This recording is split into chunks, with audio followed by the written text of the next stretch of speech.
We all product, faced with hard luck. Faced with hard luck. Pimps and card shots, thieves, murderers with hard luck. Pimps and card shots, thieves, murderers with hard luck. You already know. You already know. All right. And listen, folks, this is a reunion show at the Pico Youth and Family Center.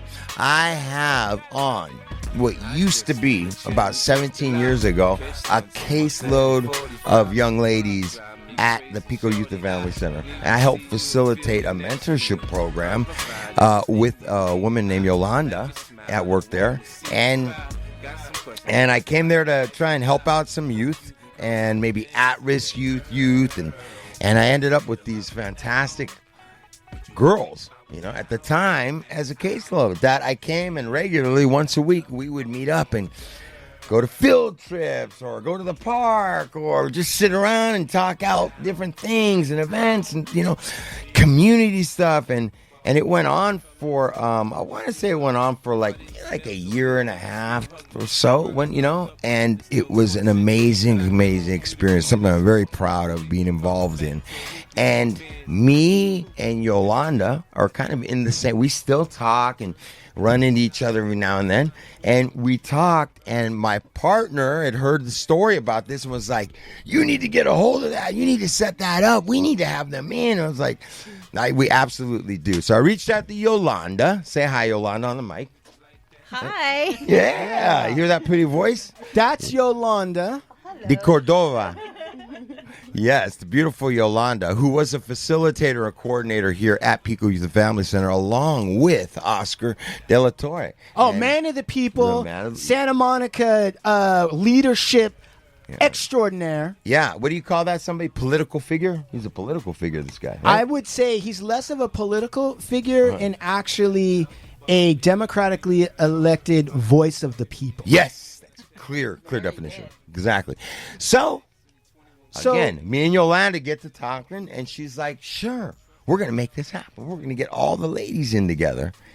And today, I have the extreme privilege of having these beautiful, now, ladies, women, beautiful women in my presence that were once girls, teenagers, and now they're ladies, man, with kids, like professions and doing all this. And it's, I don't know. I'm overwhelmed right now. Maybe you can help me out and take the fucking wheel for a minute. Yeah. Mr. and Mrs. Earbuds, if you could see the smiles of recognition and happiness as they're watching Big Steve, Big Luck say all this, they remember how close they were on the edge and how their stories and leadership along with Big Luck's helped steer them in the right direction, make some healthy choices, empowered them. They're laughing, they're drinking Starbucks. It could have all been so different. So Yolanda, before we get introduced, we have Yolanda, we have 4 ladies with Yolanda, and we're going to go down the row. Maybe what we should do first. That's why he's my partner. He's good at this, you guys. Yolanda, can you kind of just give us an idea of what the original thought was of this program? Oh, yeah, sure. So, gosh, that was approximately 17 years ago.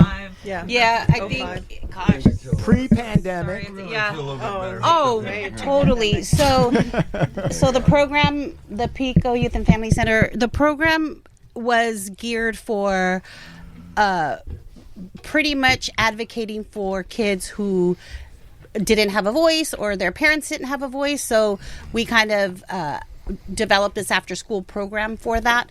And I just noticed that there was a lot of young men, and there was girls too, but the programs weren't focused to the females. So we just kind of meshed this group of young ladies, and I just started inviting them into my office, and we just started chatting, and it just we became family, and we became close where we did things outside of the youth center, and we just stayed in each other's lives. So you had an office, Yolanda, here at the Pico Youth? Yes, I was the office manager, so I was not technically a counselor or a therapist or anything like that. My job was to manage the actual program, the actual youth center. Right. Working with the city of Santa Monica. And then it just kind of geared, the pathway went a different route. So even though I was still in that role as the office manager, I was also being a mentor to these young women.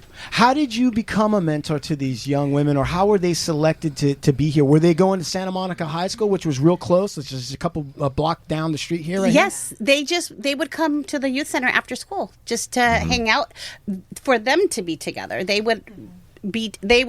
After school, instead of going home, they would come to the youth center and hang out. So Yolanda, you're sitting there and you go, you know what? There's a lot of testosterone up in this Pico Youth Center, but there's also a lot of ladies that are the future of this, the West Side, and we need to figure out something that supports them and what they need. And so you thought, you know, what would be one of the perfect individuals that would be able to help mold a young lady? And you said, you know what? Big Luck, Steve Lucky Luciano. How did that selection happen? How did you fix on that? She's squinting. She's not was sure. more like an Oscar. Oscar kind of initiated some of that. Yeah, didn't it? well, when we first met Lucky, we were just kind of like in awe. Like, Okay, wait. Because why? Come on. He was a very handsome man and very successful, or he still is. Tattoos, for us people, the ones who were running the program saw him as a success. Right. He had a history. Yeah. And we knew that he would be perfect for the kids would relate. They would be able to relate more to him. Right. Than they would to us. Did you find it difficult to find the words to even say hello, Big Lux? Were you that much in awe? I'm still. I see it. Look at him trying to be humble. He's like, oh, come on. So my crazy. partner gassing me up. Oh, my partner gassing me up. This is embarrassing. Girl right there. Oh, come on. right there. Hey, Indian, slow it down. That's my girl. That's right why there. it's hot in here. Yeah. My God. Listen, Steve. So, Big Lux. Okay, before we introduce Yes. to the ladies. So, now, is this the Dodge Silver pickup truck, Big Lux? Yeah, I think I did have that back then. Yeah. All the girls are like, yeah. And so, do you recall Yolanda saying to you, you know, maybe you can share some insight with some of the people I'm working with? No, I remember that it was, I think I came in originally with Arturo, RC, and Oscar had us come, and there was obviously these ladies there and a few more, and there was a lot of guys, and we were like, all right, how are we going to do this?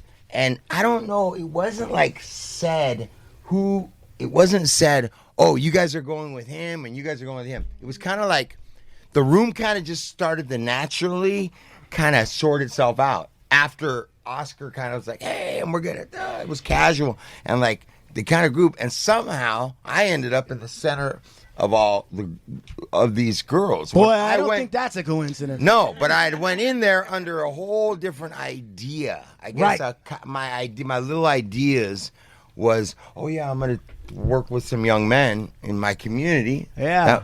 Not try and do anything but show them some other things and let them, not push anything down anybody's door. Just share with them. Right. That's what I thought.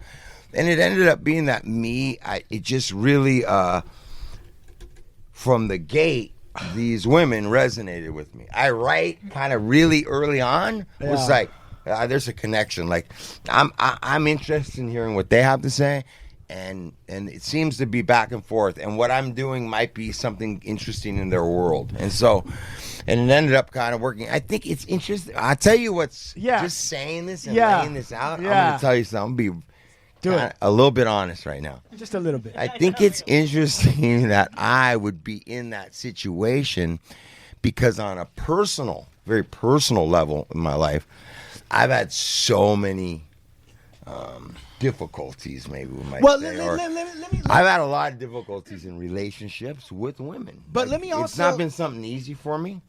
Let me add a thing here, which is to say, yes, And also it's interesting because some of it comes from, I guess, being obligated to give emotional support, right, into certain individuals that kind of put you in a frame of mind like, I don't want to be obligated. And then, but at the same time, the universe, or however it worked out, set you up perfectly to give some support and good influence to young ladies that are coming up. Through this process, I think that's fascinating, actually. I do too. So it's like kind of like me having a daughter. And I say all that to say I think a piece of me was like in this thing to maybe get a better understanding of a woman's point of view, being unguarded and not have to be all that and listen. I think there were things paralleling with my daughter. I wanted to like experiment. I had spent some time in prison, and I wanted to kind of get like some other information. So I think there were some selfish maybe reasons in it. Maybe I don't know if that's not selfish, but human. It's just human, man. But and I grew up but I did grow up in a household with women. I grew up primarily with my mom and my sister. So I kind of have that dynamic. Isn't an unfamiliar dynamic to me.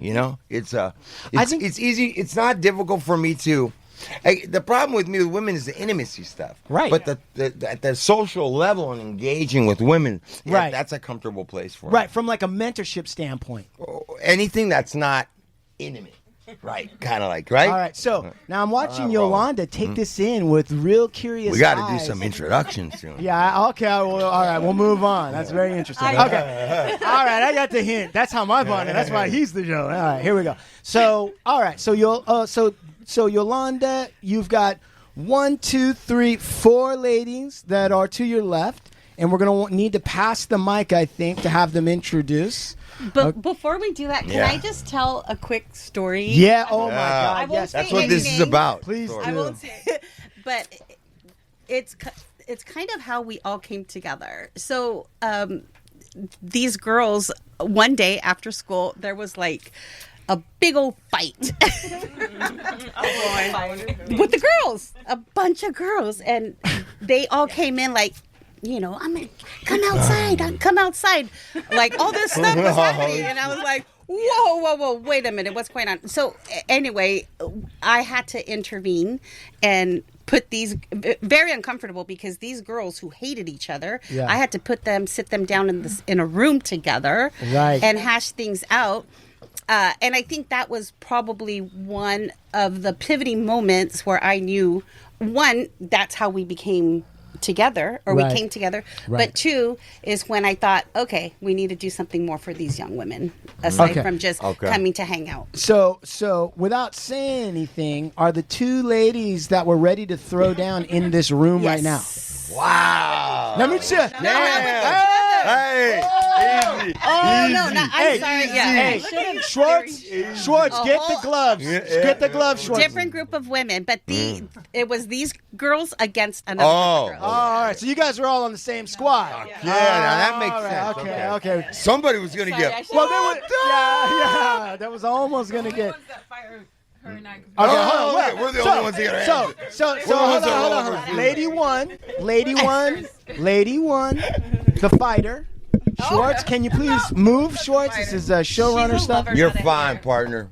You're fine. Sorry, I didn't All right, hear you. go ahead. Please introduce yourself. Oh, I'm Yvonne. Yvonne, yes. and you're one of the ones that would have actually thrown down in No, it fight? actually wasn't me. No. I don't remember. Oh, that Yeah, part. I don't- All right. And she's not going to incriminate herself. Yeah, of course. I know who the other. All right, and then lady number 2, who claims that she doesn't remember. I don't. Can you please introduce yourself? Bibiana or Bibi. And Bibi. I'm Yvonne's Bibi. sister. Yvonne's older sister. That's why I said we're the only ones that actually fight, but it was a joke. Okay. Kind of, sort And of. then lady number 3, you can go on that mic that's right there in front of you. I'm Maria, but everyone calls me Mary. Mary. I was like, I don't know, born. Mary. You know what they call that? They call that your name. All right. And then lady number 4 with the glamorous sunglasses. Please introduce yourself. I'm Angela, but go by Angie. Okay, so, all right, we got Yvonne, Bibi, This room, yes. Mary, and Angie. Do I got that right? Yep. This room is just full of good energy right now. Right. Yes. Yeah. I Okay. feel it too. Oh, do you? Yes. Now let me. Okay, I'm gonna say, and I'm gonna add one more. I'm gonna add one more piece to this. Go ahead. This also, there were a few things. This also kind of came on the heels of some stuff had gone down at Santa Monica High School. There had been some racial tensions, right? And so I guess there was a couple different fights that had broken off into like racial driven fights. So Yeah. Oscar calls me, and Oscar was like, his intention was, hey man, maybe we could come down and we could go into Santa Monica and go over to the campus because a lot of the kids respect you and Cartoon at the time, and maybe you guys could roll down and talk to some of these kids and let them know, man, you know, it's that it's not that's not how it's going to work in the real world. Right. That these guys can't have that's something else. That type of raise, it's not going to work in the real world. Now we get along with everybody because we want to work in the real, like that whole thing, right? Yeah. Kind of share that with them. So we're like, yeah, okay, cool. So me and Tunes go down and we meet Oscar. And I remember that day, and we walked onto campus with Oscar.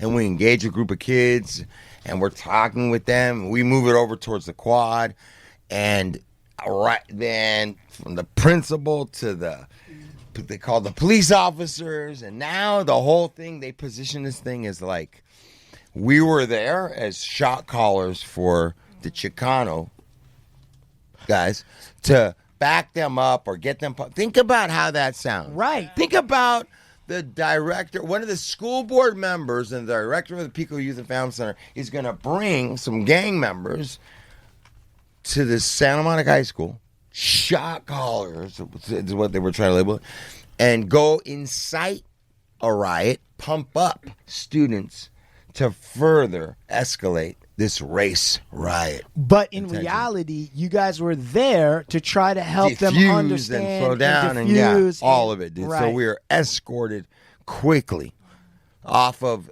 or they tried to escort us quickly and out one way, and me and Oscar was like, nope, we're going out that way. Arrest us. And they were like, no, you're going out. He's like, no, we're not. And then we walked on, and they were yelling at us the whole time. We walked. And we were escorted off of the fucking property until we couldn't come back in, and all sorts of stuff. So that was one of the reasons that I was starting to engage more. And a lot of there was black and brown young males that were discontent with how things were left and what was going on there. And some of it was being voiced here. So I think it was another reason me and my buddy Arturo were kind of starting to engage some of the students. And then that turned into so much more. Right. Yeah. So Yvonne, can you please walk us through first seeing or meeting Big Lux and sort of what you were going through at that time? I think I remember exactly. Can you get on the mic, please? Yeah, exactly how Lucky said. I remember them telling us all to go into it was like the main room of the PYFC, and it was around like the time that the riots were going on, and just talking to Lucky. I'm not sure who the other. Arturo. Yeah, Steve has that kind of that's one of the qualities. You remember talking to him and you don't really remember anyone else. I'm like, because But wait a second. So how do you recall like what the meeting was like, what your impressions of Big Lux were at that time? yeah, I respected him immediately, I think, because like he just presents himself that way. So yeah, that's my impression. And what were you going through personally at that time? Anything that you felt like were some challenges that you were going to have to overcome or face? Yeah, school was a challenge. School and the race riots and all that going on. It was a lot. What made school a challenge for you? Just conflict with people. I think we were kind of labeled, not like students and teachers and admin, as like troublemakers. Yeah. And what would make them label you that? What were they assuming about you based on what? Maybe the people we hung out with. Yeah. And who did you hang out with?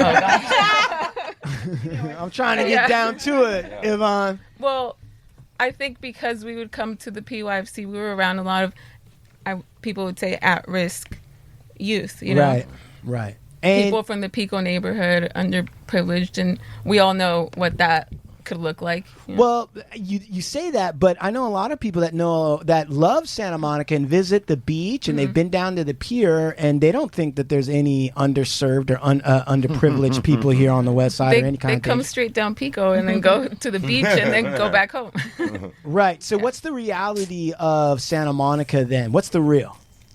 From your experience, just from your experience.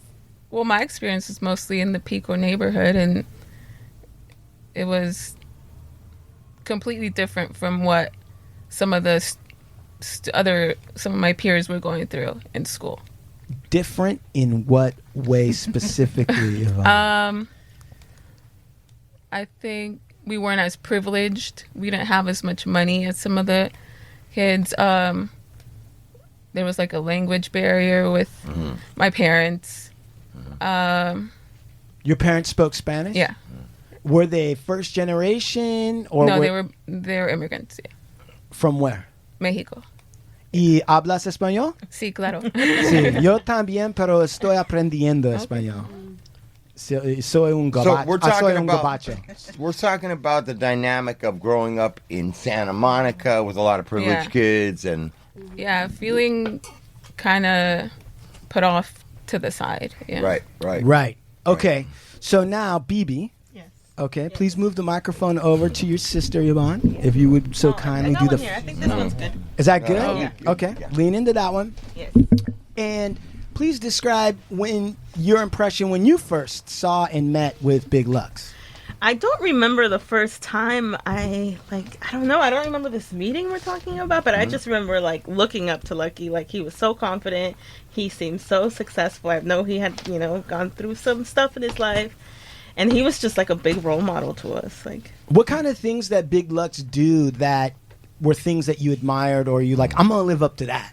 well, back then he was working for Famous, and we wore that brand before we met Lucky, and we're like, oh my God, this guy like knows celebrities. He works with this big clothing brand.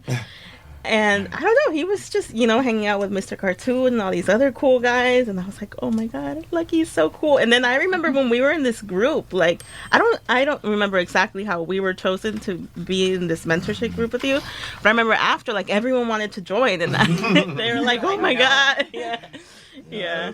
But the gates were closed. Yes. Right? Yeah. Okay, a guy can't help everybody. He's just one man. Good Lord.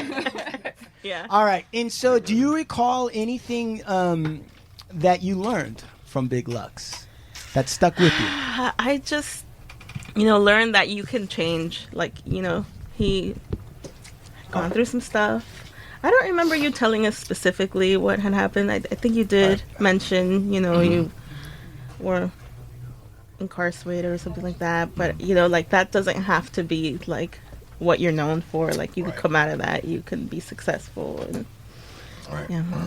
And so you were nodding when your sister was talking about sort of the dynamic of the Pico neighborhood and then Santa Monica High School. Yeah.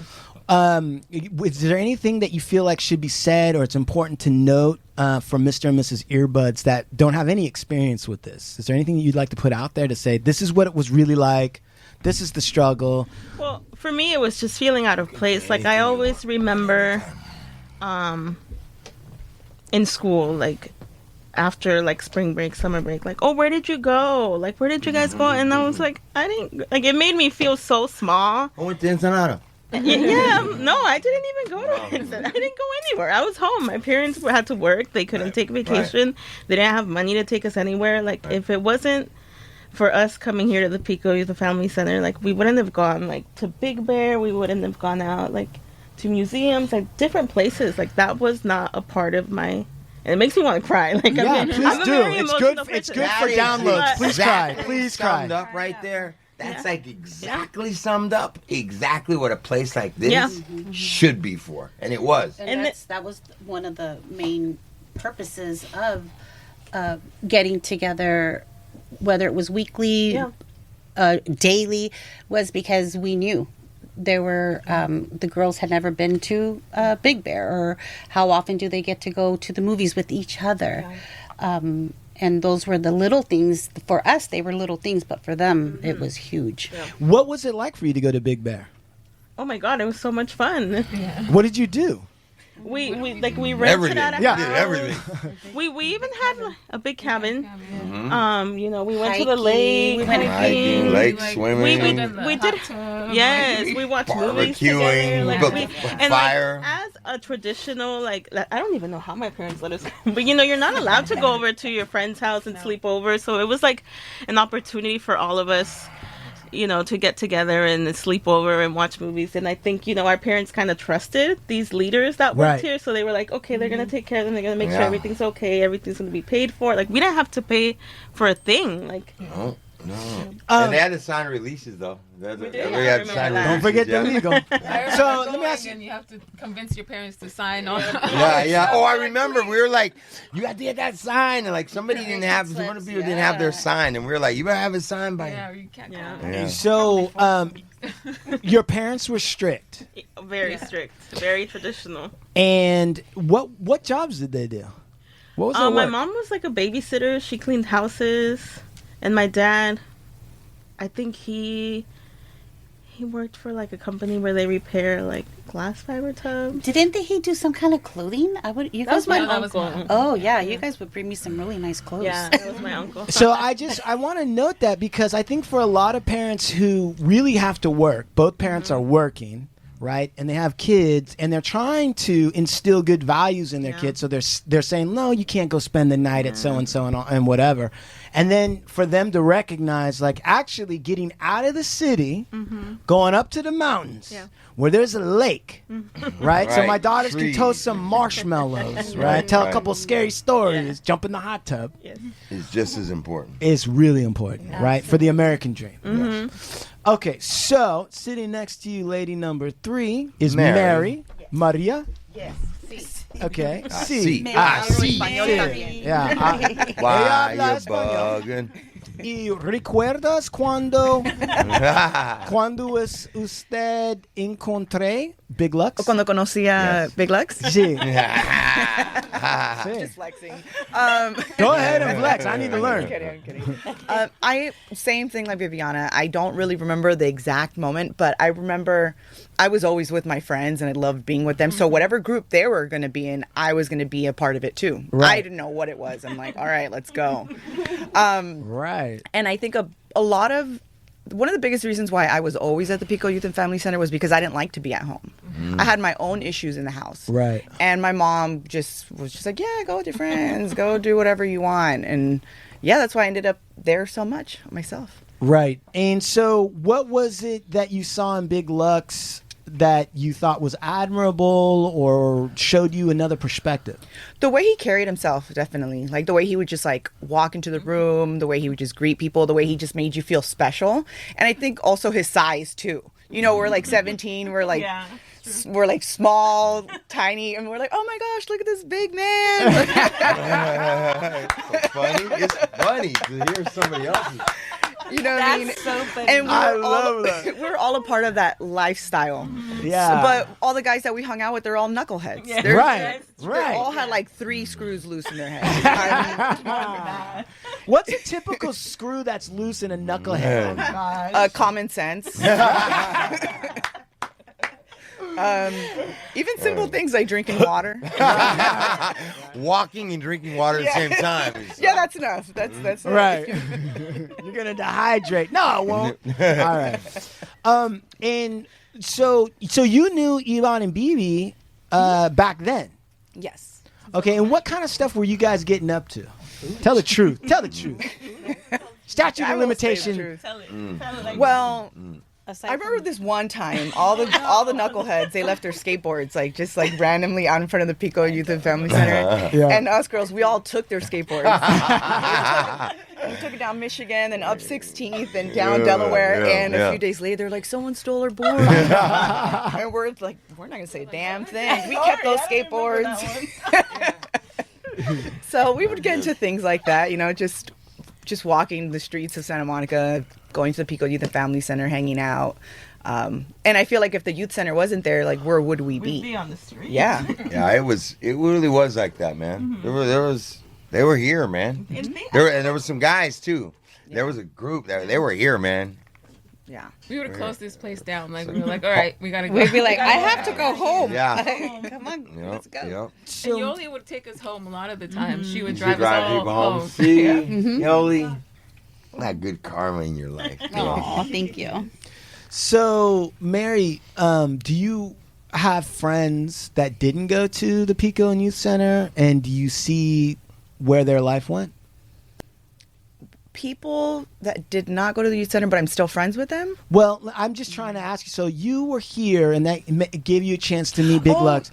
Did you see people who didn't, for whatever reason, they either wasn't available or they chose not to? Yeah, the other group of girls that we were trying to fight. Oh, wow. They weren't Really? allowed. Yeah, they weren't really allowed to go in there. And I want to say the majority of them ended up pregnant when they were young, or they were just like, known for other reasons than fighting women, So they had a whole other kind of reputation. And I feel like maybe if they had the doors open to them, they wouldn't have would have clinged to a man, or felt like they needed to be in the relationship, and maybe their life would have been a little different.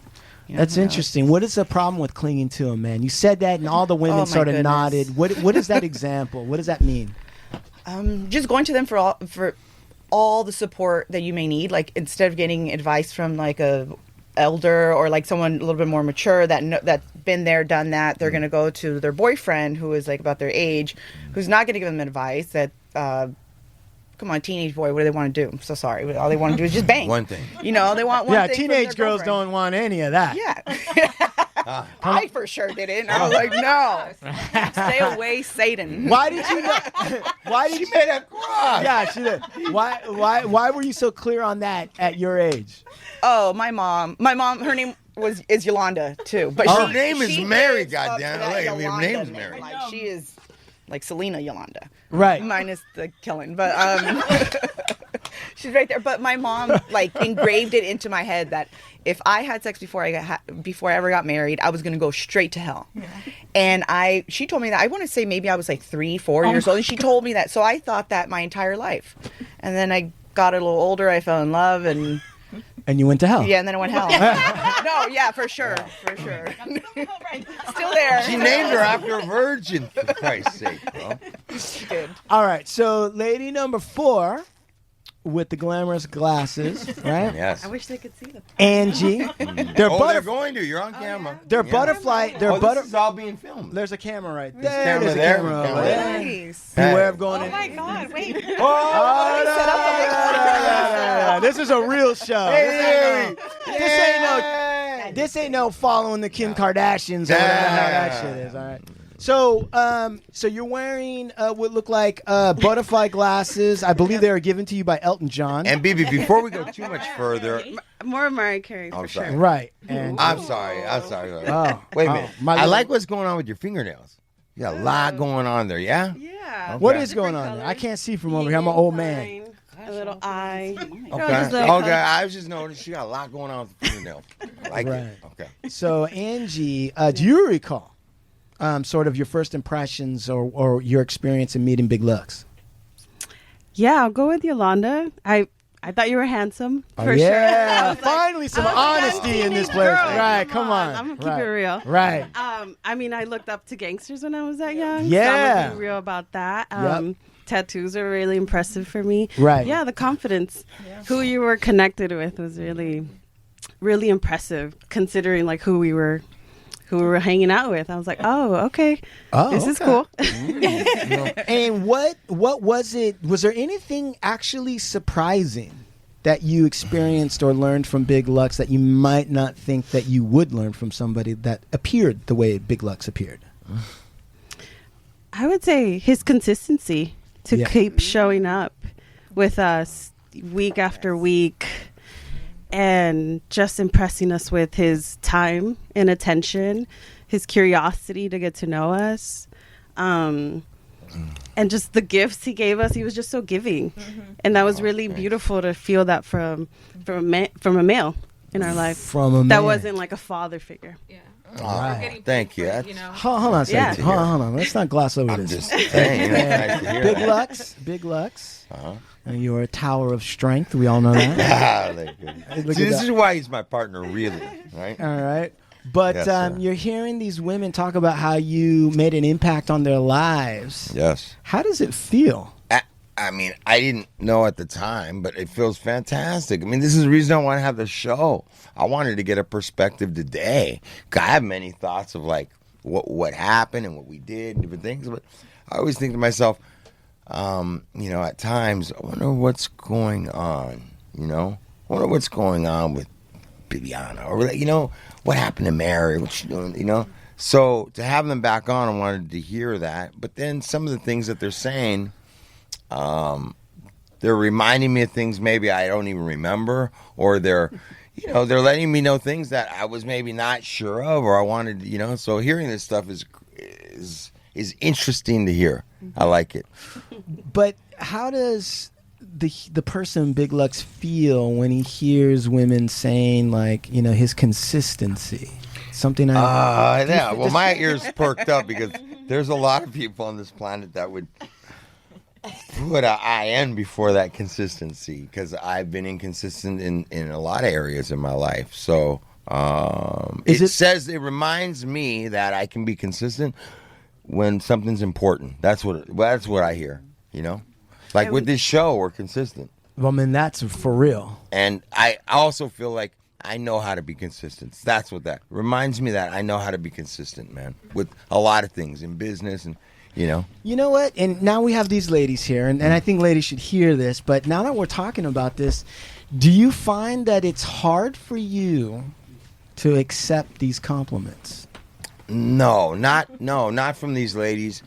Because with something like this, I don't feel like it was like some bullshit. Like whatever they're telling me, it was because I was there and we formed a friendship, and it was over consistency and time. So I'm not unclear on what they're telling me. I know it's not a lie. I know it's not made up. That really happened. We were really there. These exchanges really happened. So it's not hard for me. It's hard for me to accept sometimes when people compliment me on some shit that's like, it was just kind of fell down that way. I didn't do anything for it, you know? So, no, it doesn't. I get a little bit shy. You start calling me handsome over and over. Why does that make you shy when it's... And the other thing was, when I was going in there, all I was doing was going in there. I wasn't trying to go in there and seem cool. I wasn't trying to go in there and flat. I was going in there to just kind of share with them and show them how big the world was and what's possible, or hopefully that maybe in their lives they'll look back and see the value of taking time. I wanted to show them that you can be cool and have it going on and still show up in your community. Did your daughter Sophia meet them? Of course, man. My daughter and my son. I remember meeting your dog, her little puppy. Oh, yeah. Yeah, man. Oh, yeah. She went camping with us. She went. Yeah. She was so tiny. She was so cute. young. Yeah, she remembers too. My son passed through and he knew, and I was saying that to Schwartz out there. Like, my kids knew that. They knew that I was here. They understood what was going on, that I came here after school, and, you know. What did you guys think of Vincent Luciano? Was he personable? Was he handsome? Because he's a handsome dude. He was right a lot now. younger. He was a lot younger than, he was several grades younger than them, right? He's the younger one. No. He's Sophia's the baby. Sophia's the we younger. ever met I him. didn't really hang out with They were in that different. much. I think he came Different times. probably just once or twice, but it was probably during the day before school let out. Because he's a lady killer now. And I think, I bet. He was but a I think handsome that little was. boy. Yeah, see, Yolanda's saying it in her face. She's got a face of like shock, like she saw the beard of God. She's like, oh, he was a handsome young man. I think I've seen pictures of I him. think that my son was in junior high though when I was doing this. I don't even think he was in high school yet. Is he Eric's age? Is he 29. He's 29. Oh, so he was- Yeah, because he hung out with Eric. He just turned 29. They actually, the kids came to my house one time. Remember, I babysat. Right. So they were. So they hung out with my son. Right. Right. It was her son. So who's different age group. 26 now, yeah. Different age group. So now, ladies, what I'd like to do is I'd like to turn it over to a man who's part machine, cyborg, an android, old blue eyes. He loves it when I put the spotlight on him. Yeah. He can't wait to talk and share his feelings. So why are you shaking? Listen, this is a serious... It's like the second show, you're like, yeah, I'll call on Sean. And ladies, I just want you to notice that there's a microphone I'm in front. busy enough with the faders, man. Listen, you got a microphone in front of you. Okay. All right. What do you want to know? Okay. Ask your question. Please, if I could. Go for it. Let me. Come on. All right. Let's go. Here we go. All right. You're kind of removed from the entire situation, and you're Yeah. seeing this happen in real time in front of you, and you know Big Lux the way you know him up to this point. What are your observations? What are you seeing? Boy, I love it when I see Lux blush. Yeah. Oh, it's so good. Look at him. He's pinching his chin, Oh, look at covering his eyes. Oh, it's like a different version of Lux. Yeah. Oh, stop it. Oh, Stop it some more. oh, thank you. I really thank you. wasn't like that. Yeah. Oh, please stop it some more. You know what? I didn't know that you mentored kids. I didn't know that. So, and hearing this, that they have a positive experience of you. And you know what? I've never, I mean, not that I would be in a position to be mentoring anybody. Yeah. But Why not? But how You have a son. how selfless is that to give up your time and then come in and you know, have the heart and the energy to put forward and dedicate some time to people. And they said he was consistent. Right. And man, that's so key, bro. It is so key to display that to other people, because consistency, ooh, that's a lost art. It's a fucking lost art. That I agree upon. Some people say that art was never learned by a huge segment of the population. Fucking hey, bro. You know, I want to say something. I want to give a shout out to not only Oscar, but I also want to give a shout out to Yolanda, because I had worked with men and some women. Hi, Mike. Nice to see you. Michelangelo Photography. Right. I had worked with some men and women, but I hadn't worked with any youth ever. And I remember Oscar, and I don't know if Yolanda was in the room at the same time, but early on, he's like, hey, check this out, man. When you decide to work with youth, one of the most important things that you can do is continue to show up. Like, you can't, these kids will get invested in you, man. Like, if you show, and the worst thing is for you to be consistent for a short amount of time and then start not showing up, man. So you need to be clear before we get really into this. Understand. And I didn't even understand that. You see, that's why I'm so lost on some things, you know. And I just heard him. I was like, wow. And I really made it like extremely important. No matter what, I need to keep showing up. And I think that maybe I kept that as like the main thing. I mean, yeah.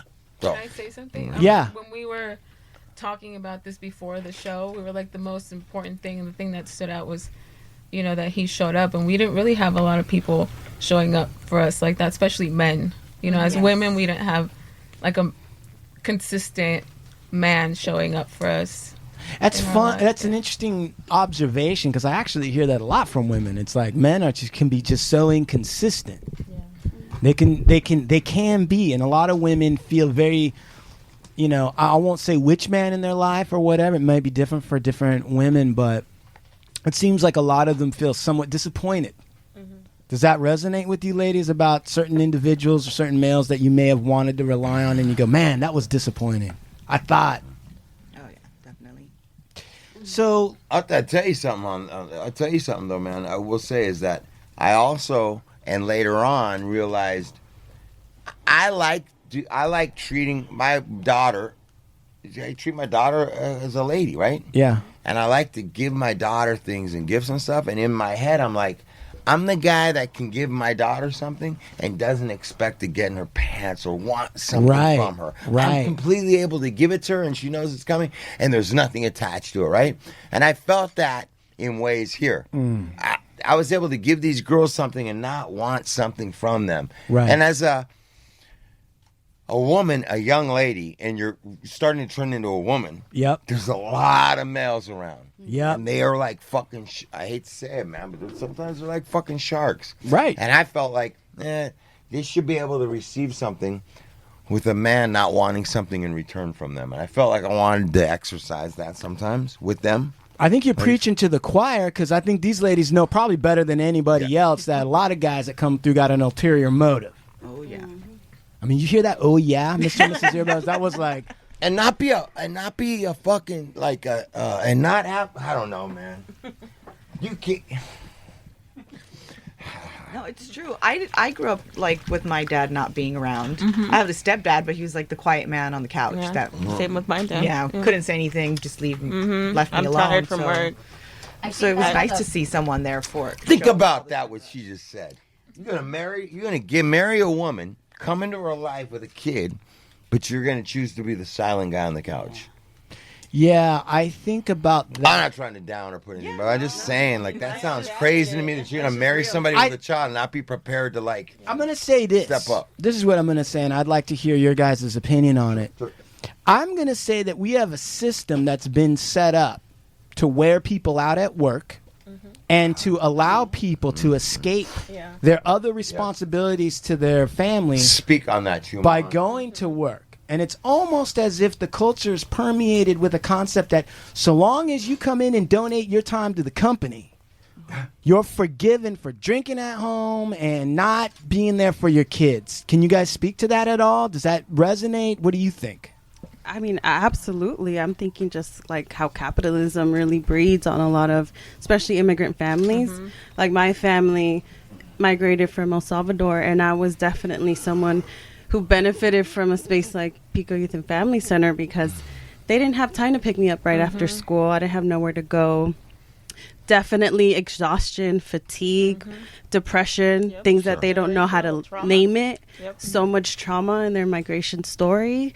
El Salvador, right? They migrated here from a civil war, Right. Which is still something they're making sense of now, Right. and processing now. You know, and I'm still trying to like get pieces from them and trying to like make sense of it.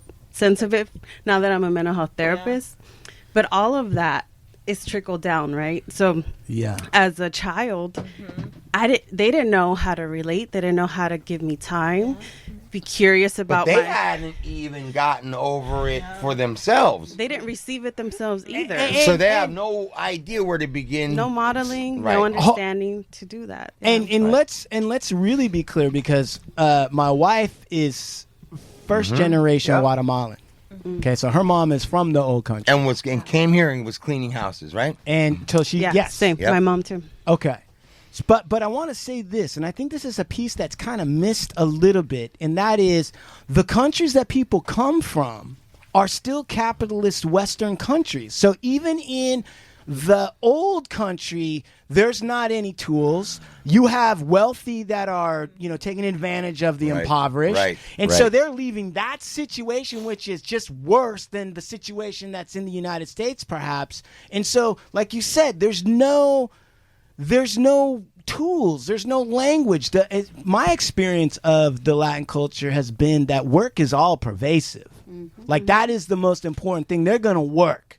They need to survive. They have to work. There's no options. Yeah. Right. And the reason why they have to work and have to survive is because colonialism set up structures. Yep. So it doesn't matter what country you're Brown. in. It's about how brown you are. You're gonna work. Right. And in order to survive, right, that takes precedence over other areas of development in the experience of being a human. Yes, man. They set up like that.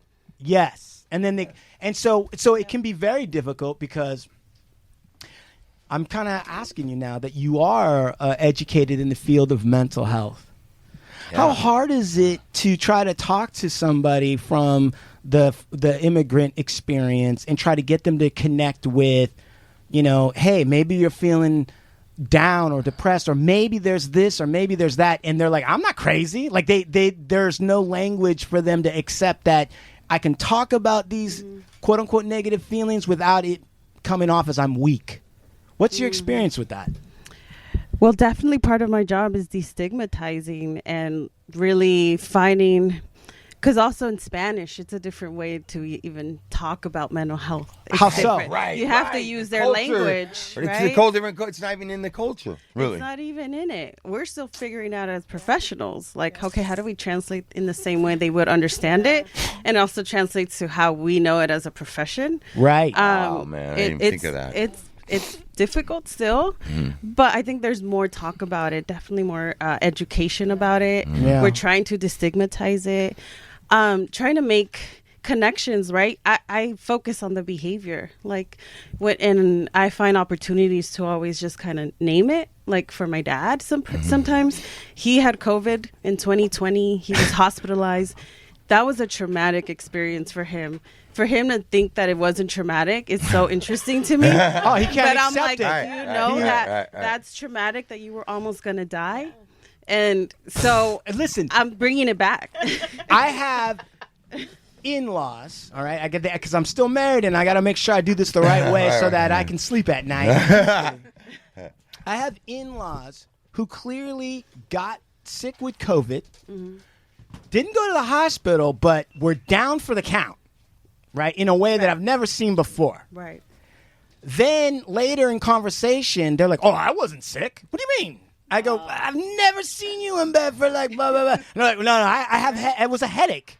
That was all it was. And there's a refusal to admit. And they go to work. Yeah. sick, Well, but they it's just not need to bounce COVID. back because that's part of the culture too. They don't have opportunity to just have sick days, downtime. My dad's like, "Oh, I already forgot about it." I was like, "How the fuck are you gonna forget about that? You were in a hospital." I was like, "No, let's just continue talking about it because this is really big piece of your life journey." I'm seeing, and tell me if I'm crazy, Angie, but I am seeing a sitcom or a series about a educated Latinx or however you want to do it, right? Daughter who is trying to help, relatives and bridge, right, that translation. And I'm definitely seeing that there, on some levels, there could be very dramatic, emotional elements and some humorous ones, and where you're like, look, that's not that, that's this. Do you have any examples where you're like, Dad, listen? Do you have an example that's funny or one that's poignant that you could say, like, yeah, I tried to explain, what veganism was, and he was like, what? I'm trying to think. With my dad. Yeah, my dad's Or a anybody. funny one. Weren't you vegan for a minute? I was vegan. Did he for- understand that? Yeah, you No. What did he See, that's say? the thing. What did he say? He didn't even see. My dad was like the dad on the couch too, very absent Right. emotionally. Yeah. Right. I feel very not emotionally available. So, if anything, I don't know if it's funny. I think it's sad. Right. A lot of my stories are much more sad than But I mean, that's we could think about resilience as well within trauma, right? And I think our families are extremely resilient. Yeah. To the point, though, it's a fine line. Sometimes, like, are you just forgetting so you just won't feel and numbing the pain, numbing the memories? Or are you really, just trying to move forward with your life? It's a hard line. And so many of us, pain is really hard to sit with. Yeah. Our relationship to pain is pretty challenging to sit with. So I know it's going to take a long time for a lot of our families to make sense of trauma, especially right now, because we're collectively traumatized. Right. And so just and maybe you ladies can talk a little bit about this. So there was some marginalization that went on in the high school by the way people made assumptions and decided they're going to pigeonhole you in certain categories. Yeah. Here we are, 2021, right? We almost have self-driving cars, and we got Bitcoin floating all around. Yep. And we just went through what might have been maybe the most racist, the most 2022. Sean just informed me that I'm a year off. It's 2022. Thank you. All right. And what do you guys make of the state of affairs when somebody like Trump can come out on a platform of, we got to stop Mexico from ruining our country? Oh, God. Seriously, what were you guys going through as young people? What were you thinking about? Mary, I see you thinking. I'm trying to, it's just when he started saying all his, racial slander and people started agreeing with him and they started acting on it when they're like out in the streets, out in the stores. I think people just felt like it was okay to say what they were thinking already. I feel like racism never left. It's just people just got better at hiding it. Yep. Right. And Trump made it okay, quote, like I'm doing air quotes, okay for anyone who is not okay with immigration to come out and say something, or just like white supremacists. He made them feel like they had a voice. He gave them the green light He set the example. be racist. It's interesting because you guys were dealing with this kind of thing in high school, and now here we are in the quote unquote real world, and it's back again at a national level. Like you said, it never really left, but he's trying to normalize that kind of talk at the public level of discourse, which seemed to be, I think, and I found that there were some people, I'll just say for me, of color that I knew that backed Trump. Did you guys ever encounter anybody where you're like, how can you be a Trump supporter? BB, you said it in such a way where you were like, oh man, what do you have an experience with that, or what are you thinking about when you shake your head and just look crazy? I just know one of our friends, like our pretty close friends, their dad, like nobody would even ask him. And he'd be like, I'm voting for Trump. He never told it to me. He told it to my dad, and then my dad told me, I'll tell you guys later who the person. I don't know if you guys know. And I'm just like, how ignorant are you? Like, do you know that if he doesn't care about you, he doesn't care about anyone who's of color? Like, it's just, I don't understand it. And sometimes I don't even want to go there. Like, to me, like, I avoid stressful situations and stress. And I'm like, why are we even talking about this? There's no point. Like, I don't know. It's just. I would say for Latinos, at least for my experience with like family members, it's not so much him in itself, but I know like church and religion is a huge piece of the conservative, voting Republican. Abortion is a big topic. That's the only reason why they support. And I'm like, that. Exactly. They hone in on certain aspects, and that's like, that's what they commit to. Anchor themselves to They that. anchor themselves to And they that. run with it. Yeah. Right. Well, so listen, there's one guy that does care about you, but that is Big Lux. Yes, it is. He is in the room. I'm trying to get him to run for president. Run for president. Yeah, I'm trying to. As you say that, I'm just putting a quick little post up of you, Chuman. A great picture of you. I got some great pictures of these women. Thank you. And Man. and I also want to say Big Lux mentored me when I was an out of shape guy who needed to get off the booze. Big Lux was there. Nice. That's true. Yeah. And then he stayed off the booze for how long? 19 years. 19 years so far. And going. I know. I'm like, are you still mentoring? Yeah? You're off booze, dude? I'm working. I want to say I've cut it down by like 90-95%. I'm not Get gonna Chuman. listen. You give Chuman a call. He could help you. I could help you, Might Mary. sponsor but I you. can tell you. It's not easy. Listen. Quit like a woman. Yeah, I want the one like that a says woman. quit like a man. No. Listen, let me tell you something. Like a woman. Mary, when I hear somebody say I'm trying to cut down, that's a red flag where I'm like, oh, there's an issue over there. There's no I'm trying to cut it out.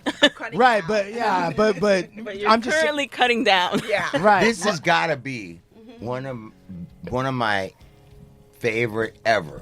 Top 1 or 2 shows Right. I've ever done on Hard Luck Show, everybody. I have to and say we've that. done Like, this stuff- 278 something now. shows. I mean, I'm just so happy that you ladies are engaged in life. Right. You know, like that you are doing for yourselves, that you're not waiting around for somebody to come do something for you. That you guys aren't fucking in trouble today. That you're not in somewhere Married. alone. Alone, suffering. And there's a lot of people out there that are alone, that are suffering, that don't have a home, that don't have clothes. And to know that you guys are all self-sufficient and showing up for your lives, and that a lot of you are giving back into the world, man, handing it down, passing it forward. Your community matters. That you guys matter to each other enough to still, that's consistency. That I'm impressed with all of you showing up today as a unit. I'm just blown away. I just want to continue to maybe do a better job at fostering this relationship that we have, and be more consistent in that. And Yolanda, I mean, it's always great to see you and And you're amazing. You always have been. And so thank you, ladies. Thank you for making the time, each and every one of you today, to come down here. Well, I just want to give you a shout out because I think you made it easy. You made our jobs easy. You made it easy you just stepped in and you took it and you worked with it and you did a great job at it.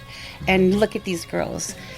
I want to just say, like, I think you bringing us together, like, we already made a decision that we are going to continue this bond. I'm just very proud of them, and I'm not going to get emotional. Please do. Please. I will cry. No, because I don't think they understand the impact that they have done in my life. Like, speaking as a parent, you know, I made it a point to know their parents. Like, I met all of their parents back when I was with them because I needed them to know that they're in a safe place. But what I wanted to say is I think I needed you girls more than you needed me. And I felt like I didn't have that type of female I mean, I have a great mom, a very supportive mom, but I didn't feel like I had that type of support that I knew I could give to them. And look at them now. Right. Look at them today. And let me say, you guys, to just follow up on her, yes, I did play a part in these ladies' lives. Yes, I got to contribute. But it was somebody like Yolanda, you know, that really plays a big role and responsible in helping these women because she was there before I came aboard and after I was. She saw this and started building this unity with these ladies before I ever showed up. Right. And I think this is a real testimony to you. I think partly we wanted to do the show, partly so that you could have this experience as well. This was a space for you too to see what happened. You know? and it just fell into place. Like, I would have never known 17, 18, 19 years ago, this is how long it's been, that I would be knowing them as grown women and being so proud of them because the reports we got from the school were very, very different. Who was in continuation? Was somebody in continuation school? I was at Olympic High, but I was just there for one semester. One semester and you got back. Came right back. Well, and everybody here graduated? Oh, yeah. Everybody graduated. Bro. Right. Yeah. So, this is what I will say. That number one is an honor to meet the people that you mentored, Big Lux. I love to hear the back and forth and the experience. And Yolanda, of course, it's an honor for you to come on this show and for me to get to meet you. And I would also invite you girls back, ladies back, to talk about other topics and other things because our show is saturated with male point of view. Yep. And we'd be happy to have. Happy. Oh, Yolanda just was like, happy to have. So if you guys want to come back or even make it maybe a regular check-in to come in and say, this is what the state of the world is from our perspective. Right. You could do a show kind of like the Brown version of the View. Right? This is your version. You name it something else, you guys come on. Oh, you guys got a lot of La Vista. La Vista. La Vista. Yeah. So listen, this is a platform. This is a platform. We want our own podcast. Yes. No, just come right in. Come here. Come on, we got it all set up. You. I'll donate Blue Eyes. Yes. We'll donate. We'll throw Blue Eyes on it. Yeah, he's on it. So, and also I want 1 year free production from. Right? 1 year free production. Wow. You know what? You guys, sure about that. Anybody here seen Yellow Jackets? Anybody watch Yellow Jackets? Binged last night. I love that show. I love Not it. Yellowstone? No. Yellow Jackets. Yellowstone. You know how it is. Fuck that. No. I'm not going to say that, but because I'm Indian and there's some Indian stuff involved in it, people are like, you should see that. And then I'm like, I'm not going to see that now. Okay, go. But Yellow Jackets, one about a soccer team, girls in the forest. I'll watch that. Fantastic. Nice. All right, so we can maybe have you guys back called Brown Jackets, right? The podcast, Brown Brown Jackets. Jackets. please. Brown and proud. All Brown right, and thank proud. you. I think I've said everything. Ali just texted me and he said, if any of you ladies steal his skateboard, you better run. Ah. I just want to give a shout out to my son who is in Dallas. His name Yeah. is Daniel, and he's Danny. probably your biggest fan. Oh, Daniel, shout out right now. Yolanda is going to give me all the info, and we're going to get you out a little Supermax package. Right. coming Sorry from me. about the Cowboys, Daniel, but okay. Oh, no, Sorry I about that. think he's a Raider fan. That's what I'm talking about. Raider fan. All right. Hey, so like we do about this That's right. time, it's Hasta La Vista from the Hard Luck Show.